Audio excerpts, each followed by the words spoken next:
One of those canoe trips just a few years later ended in an Inuit village called Baker Lake. That was in 1982. The stuff that he taught me is beyond a PhD. I would not have been able to spend the rest of my life surviving on the tundra and traveling the way I did had it not been for the lessons that he taught me. Our front window looked out over the Northwest Passage, and the back windows looked out across the tundra, where very often we could see muskox grazing. I'm David Pelley. I'm Mike Newson. Dave's story tonight on 70 Minutes.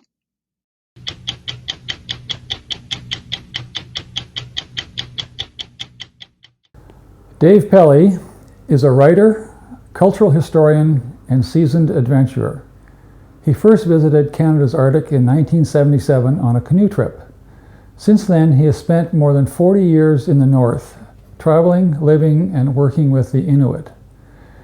Dave has written 10 books on the North, completed research and writing contracts for numerous agencies such as Parks Canada, the National Gallery, and the Inuit Heritage Trust, and written hundreds of articles for Canadian Geographic and other magazines in several countries. In 2015, Dave was named one of Canada's top 100 explorers by Canadian Geographic magazine. What follows are Dave's stories of the Arctic, a window into the world of the people he came to know and admire so well.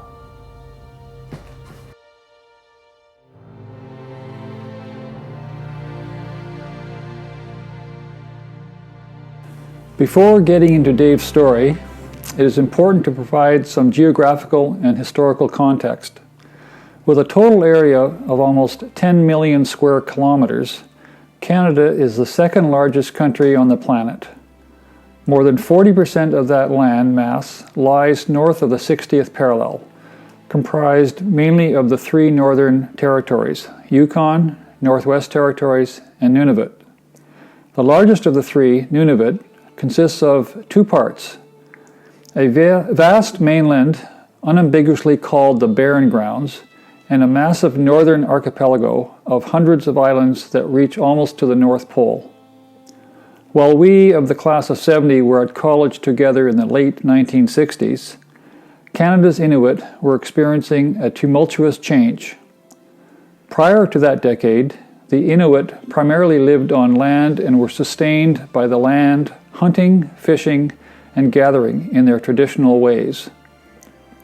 It was during the 1960s that Inuit moved off the land into settlements to live in houses, and they began to use snowmobiles for hunting, on both the mainland and the islands, with one exception. The few small population centers are all coastal. That one exception is Baker Lake, a small Inuit hamlet on the shore of Baker Lake located beside the mouth of the Thelon River.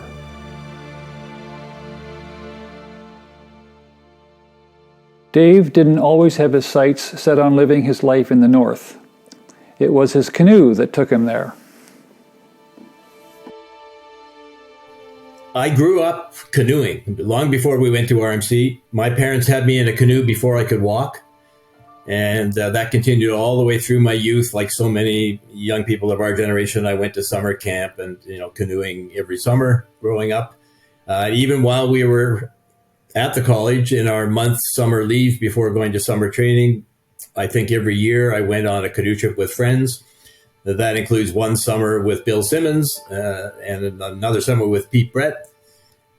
So it continued all the way through my time with the military. And so after I left the Reg Force in 76, it was sort of natural for me to want to get back to it in a big way. And having done most of my canoeing in Ontario, it was a sort of natural progression for me to think of going to the Arctic. It was very early days for recreational canoeing in the Arctic in the 70s, but it seemed like the big adventure that I wanted to undertake at that point. And so in 1977, we flew up to Yellowknife and then on a float plane in, and we paddled down the back river which is one of the biggest and wildest rivers in the Barren Lands, actually. And the interesting thing is that I caught the bug. I wanted to go back. The other three never had any interest in seeing the Arctic again. And here we are 50 years later, and none of them have been back. So that changed the direction of my life, no question about it. One of those canoe trips just a few years later ended in an Inuit village called Baker Lake. That was in 1982.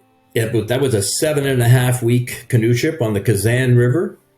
It was a spectacular trip. I mean, we just felt like we were living on the land. I was exposed to Inuit culture during that trip by dint of the archaeology along that river. It's one of the richest river corridors in Canada when it comes to the remnant of Inuit living there. And then I pulled into Baker Lake, which is a wonderful Inuit community, the only inland community in Canada's north. People who largely, historically speaking, depended on the caribou for their livelihood. And I just was smitten by the place right away. Everybody else on the trip, all my friends who were with me on that trip, had wives and girlfriends and jobs and things in the south. So within 48 hours of arrival, they were all on an airplane south. But I had none of those things. So I just put my tent up in the middle of town, made some popcorn, and the local kids were all gathered around. And the next day, I met some of their parents. And one thing led to another. And within a week, a new friend came to me and said, "I'm going out hunting with my family this weekend. You want to come?" Sure enough, there I was on a caribou hunt with an Inuit family. In a sense, the rest is history. I never looked back from that opportunity. As a result, after 1982, Dave called Baker Lake his northern home for the next several years. I'd like to pause at this point in my kind of trajectory to credit two of the elders who really welcomed me in those early days in Baker Lake. And I think of them both as being my first teachers. One of them was a man named Menik, and he was the man that was lying on the tundra there looking for the next caribou after the first one that he had successfully hunted, and he showed me how to skin that caribou and harvest the meat. And from that day on, he treated me like like his son. Like I can't say it any other way. He actually called me Tigawach, which means adopted son. And I traveled thousands of miles with that guy. He taught me how to build an igloo. He taught me how to stay warm in the winter. The stuff that he taught me is beyond a PhD. I would not have been able to spend the rest of my life surviving on the tundra and traveling the way I did had it not been for the lessons that he taught me. So I'm hugely indebted to old Manic. He was a beautiful man, a wonderful man, an incredible spirit. The other woman who embraced me was actually the wife of a very good friend that I went hunting with many times. And so I was in their house and hanging out and drinking tea on a regular basis in Baker Lake. And one day, sitting at her kitchen table, she looked at me and she said, "Well, you're a writer. Will you help me with a book?" And I said, "Sure. What do you have in mind?" And she went into her bedroom and pulled out from under her bed a stack of about 50 color pencil drawings. And she said, "Will that be enough for a book?" And I really didn't know what she had in mind. But over the next 2 years, we sat at that kitchen table over a drawing, and she explained it to me, what it was all about. And then she would bring in, at her choice, she would bring in one or two other elders from the community, actually people that were older than her, so that she viewed them as being her elders, and would get them to talk about whatever the image on the paper triggered. I credit her with teaching me how to do oral history, which became my life's work for the rest of my time in the North. It was a wealth of stories it was the first step, really, for me in becoming immersed in the stories of the Inuit, the real Inuit, the people who were born and raised and lived their lives out on the land in the course of the 20th century. So they were all quite old people who, in the 1980s, when I was in Baker, that's how I got started.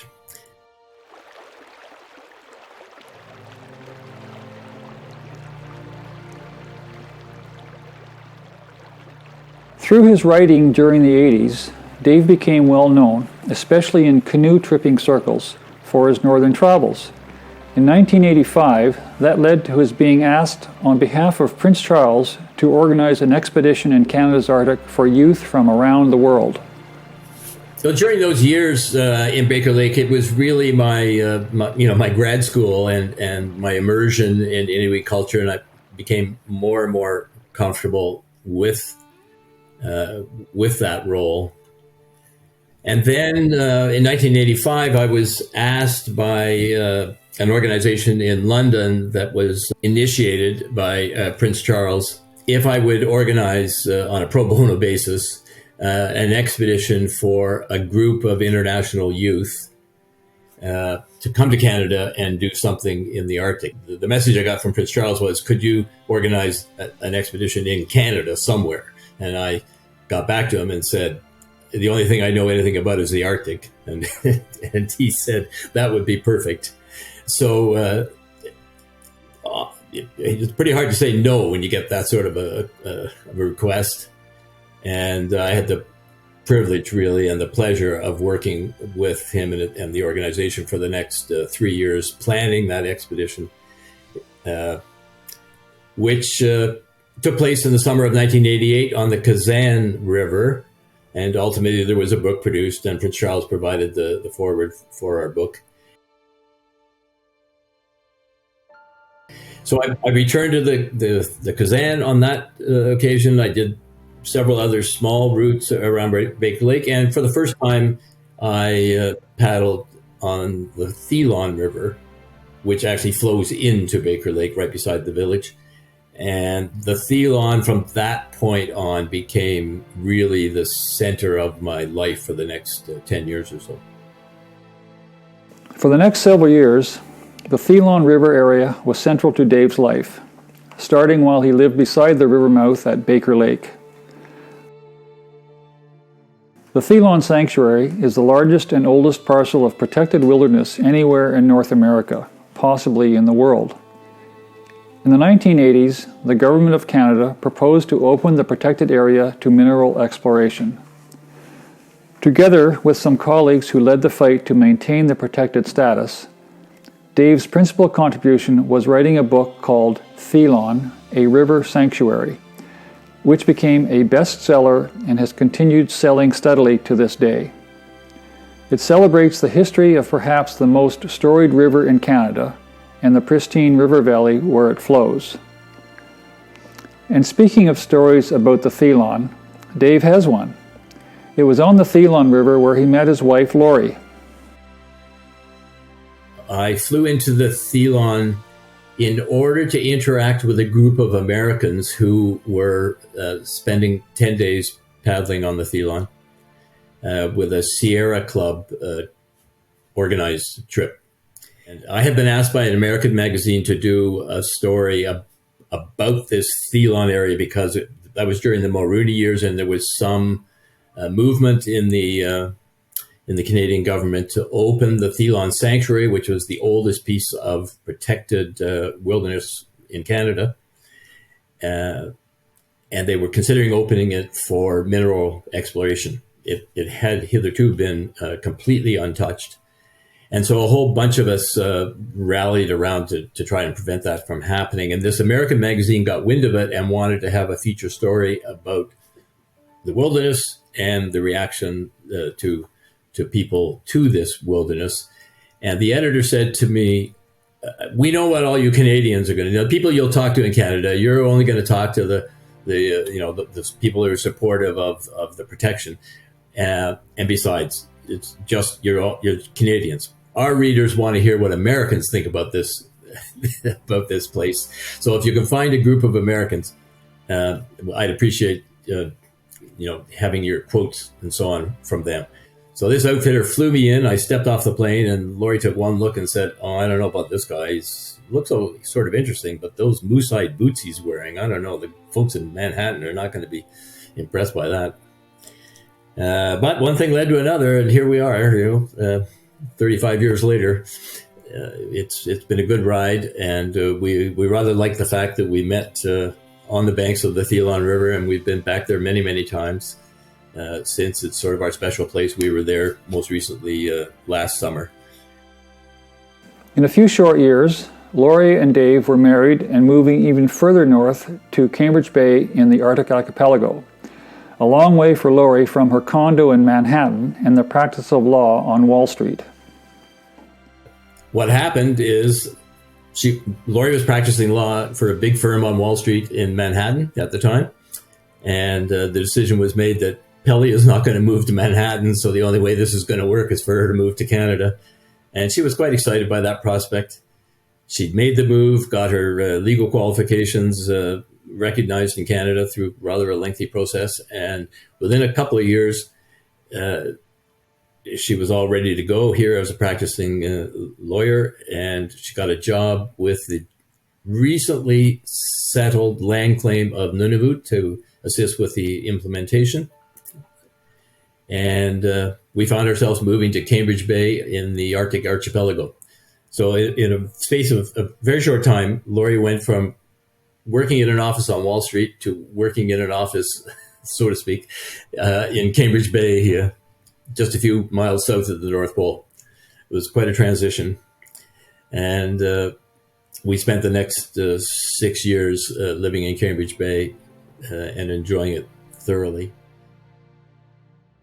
One kind of funny story is that outside Cambridge Bay, there's a couple of big hills, and one of them's called Mount Pelley.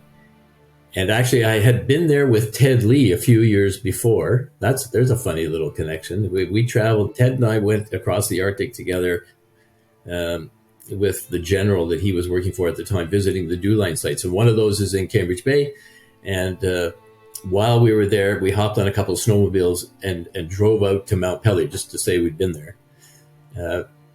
But the next hill beside Mount Pelley is just slightly smaller, and that is locally called Mount Lady Pelley. So very quickly, everybody in town was, in a teasing and loving kind of way, was calling Laurie Lady Pelley. And for the time we lived there, she was known as Lady Pelley. Well, back to Mount Pelley and Mount Lady Pelley for a second. By a little bit of research, I've uncovered there are over a dozen references to Pelley in the north. Have you become that famous, or is there some ancient ancestor? Yeah, no, it's nothing to do with me, Mike, except that I've been to some of them, and I'm probably the first Pelley to do that. But no, those Pelley landmarks were named after my great-great-great-grandfather, who was governor of the Hudson Bay Company during the first half of the 19th century, which was a period, as probably many people know, a period of really heightened exploration by both the British Navy and British land explorers traveling overland to the Arctic. And the way those explorers worked at the time is they sprinkled the names of their sponsors all over the map. They were busy putting labels on what they viewed as being unnamed, untouched wilderness. Of course, the Inuit already had names for all of these places, and we are now seeing the Inuit place names replacing the likes of Pelly Bay, which is now Kugaruk, and the Boothia Peninsula has a new name that was named after the Booth Gin Company, and on I could go.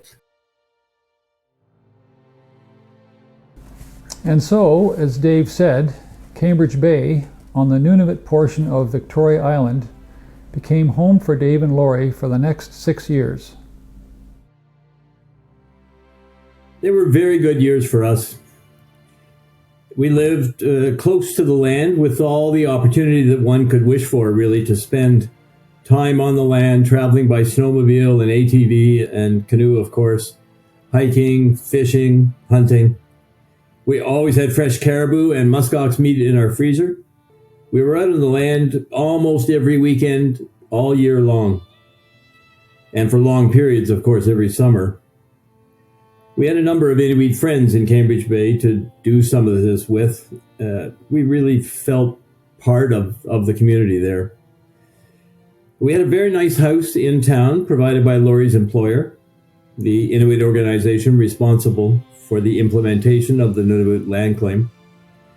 Our front window looked out over the Northwest Passage, and the back windows looked out across the tundra, where very often we could see muskox grazing.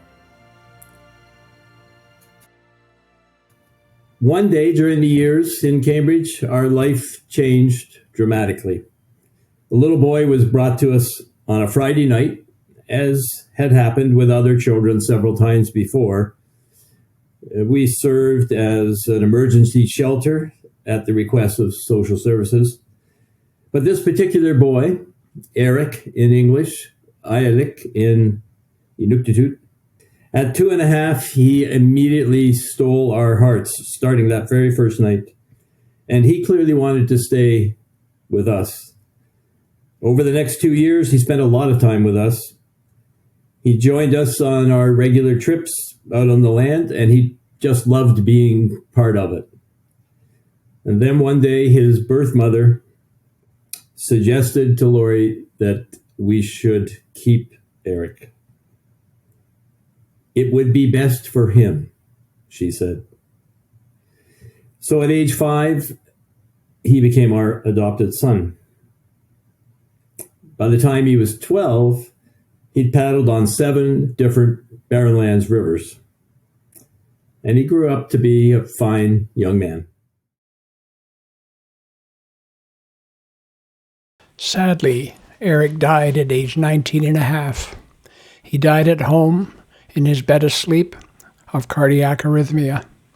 We can't even imagine how devastating this was for Dave and Laurie. To honor the memory of their son Ilik, and to help other Inuit children in Nunavut, Dave and Laurie established a small foundation. It is supported entirely by private donations.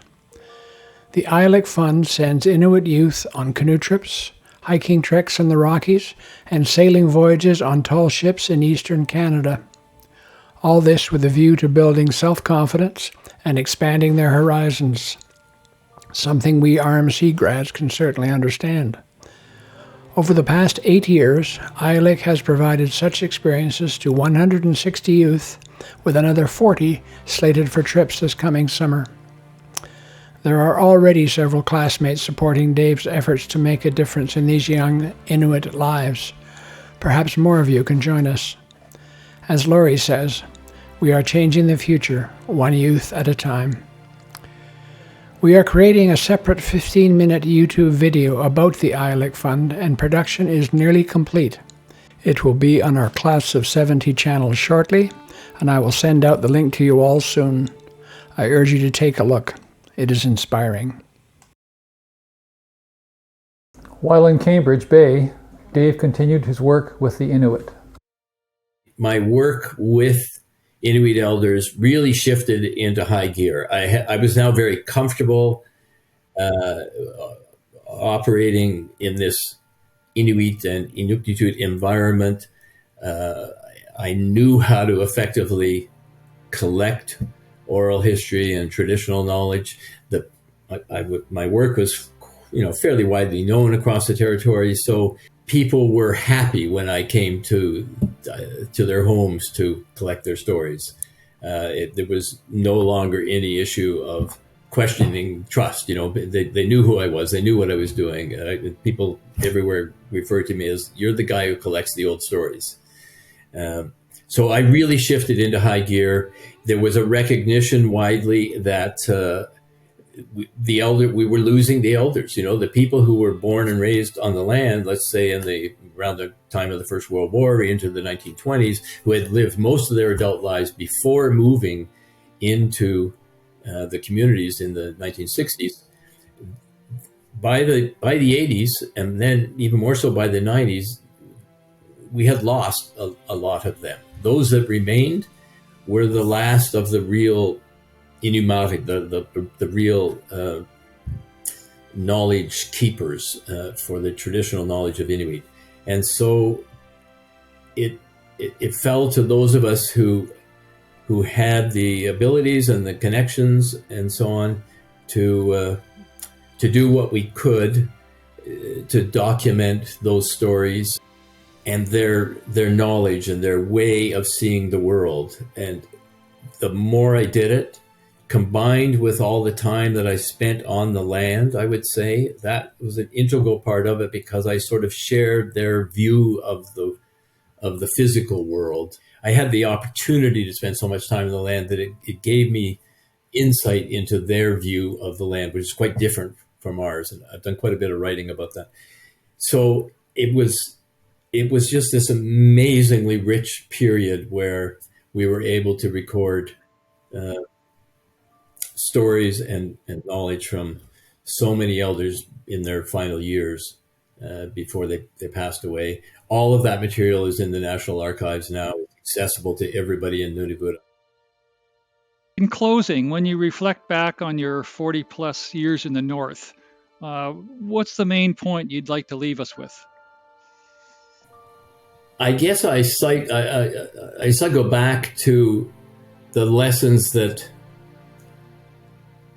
were given to me from all the elders that I interviewed, and also the people really of my own generation who were the transition generation. You know, they were born and spent their early lives out in the land, and then were kind of teenagers when their families moved into the settlements, and in some cases they were sent off to school. So that's another very interesting generation that I've been really privileged to be kind of part of in the North. And those two generations have defined my life, really. You know, I interviewed the first Inuk who ever became an airline captain, the first Inuk who became a registered nurse, the first Inuk to become our Governor General, Mary Simon now, the first Anglican minister, the first MP, the first premier, or the first NHL player. Like, this has all happened in our generation that we're all part of. But these people were all my friends, and that's a richness that you can't anticipate. You sort of, I mean, I just shake my head at the serendipitous good fortune that led to that. And these are also the people who negotiated the land claim that led to the creation of Nunavut. And that's a pretty powerful bunch of people to be connected with and to have learned from. So these people are, I'm honored to say, these people are my friends. And then the elders who informed their lives also informed my lives and directed my lives because of the work that I did with them. And I feel immensely privileged to have had that. They changed me. They changed the way I see the land. You know, I went there initially in 1977 as a wilderness canoeist. I had almost no thought to the people who had once lived on that land on that first canoe trip. That didn't happen until subsequent trips and so on. But because I was able to travel on that same land with Inuit,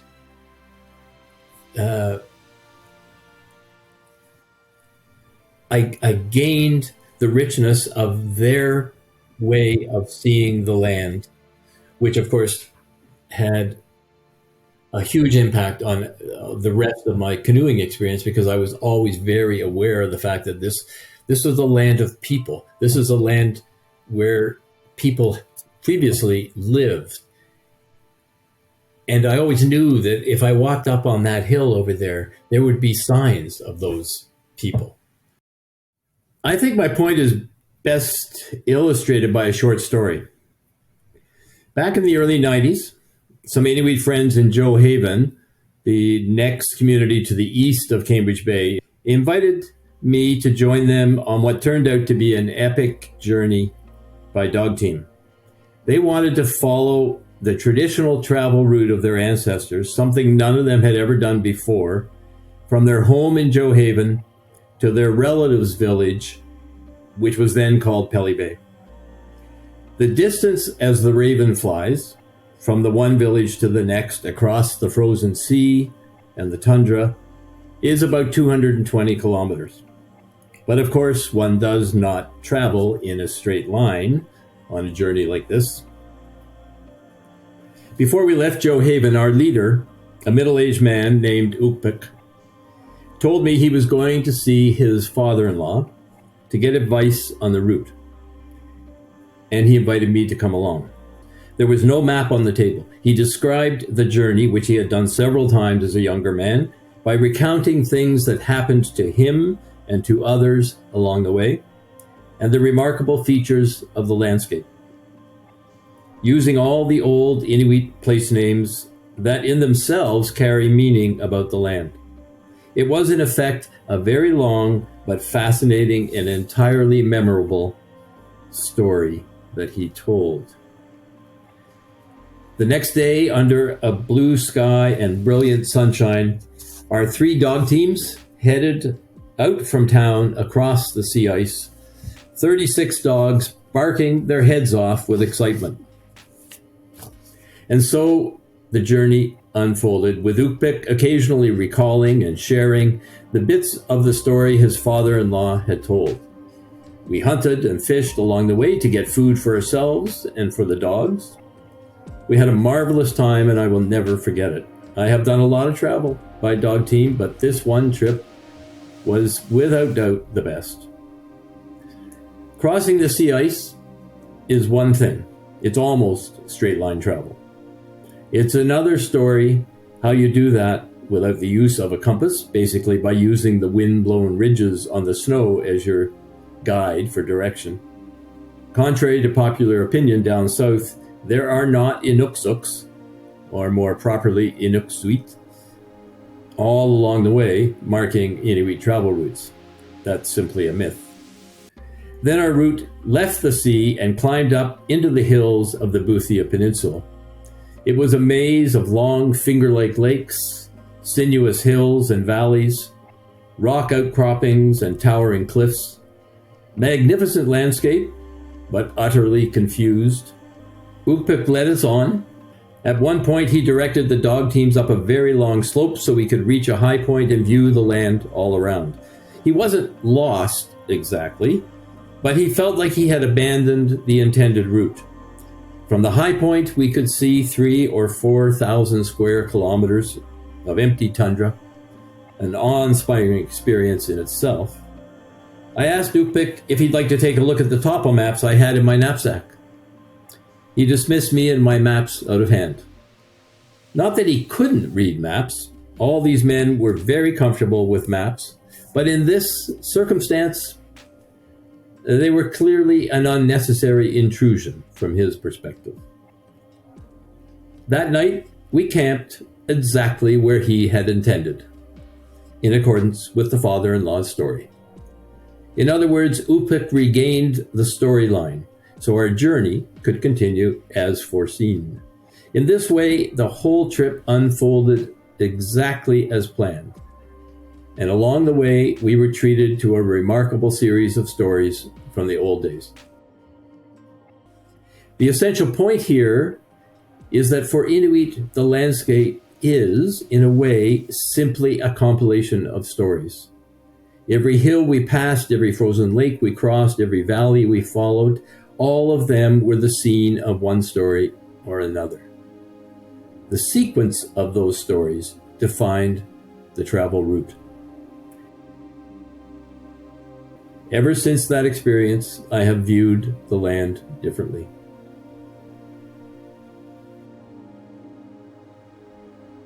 You'll never see me today referring to the land that I travel through as wilderness. It's a peopled land. It's a land of the people. They are connected to that land in profound ways. The Arctic is a landscape of stories. And the reason that the ancestors are happy is because it is Inuit belief that if there's stories, if the stories of the people are passed on to future generations, then Inuit who are alive today know that their ancestors, wherever they are happy because these stories have been retained and preserved for the future. And, it's been my privilege really to do that in collaboration with Inuit.